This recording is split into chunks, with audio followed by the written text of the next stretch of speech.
Well, it looks like the wheel is certainly turning. I'm not gonna lie, you guys, I'm pretty surprised to be seeing this card during a Mercury retrograde. If you saw yesterday's daily pull, we got the Fool, which represents new beginnings, and today we have the Wheel of Fortune, which talks about a moment in your life that is turning usually in your favor.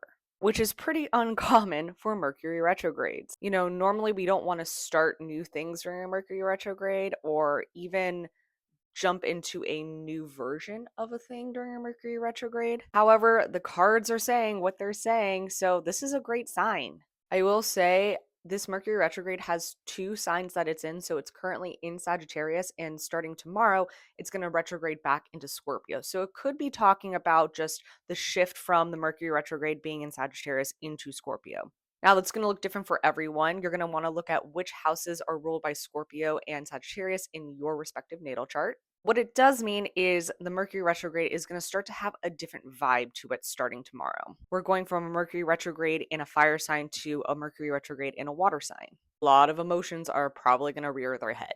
However, the Wheel of Fortune oftentimes is a positive energy. It isn't always, but it is typically a positive change in events or change in direction.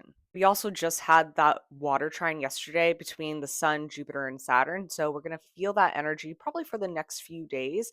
And as I mentioned yesterday, trines are really positive energy. It can, depending on the person's chart, bring about good fortune. All this to say, I would see this as a good sign that things are turning in your favor.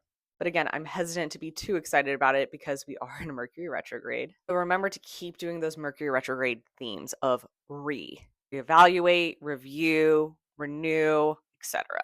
But this is a very welcome sign during these times. That's your daily tarot pull for Monday, November 17th, 2025. If you want more daily tarot pulls, you can follow me here at Triggerless Tarot. If you want to book a one-on-one either tarot reading or natal chart reading, you can go to my bio. I'm reading in store as well as over the phone at the Green Man store in Burbank. See you tomorrow. Bye.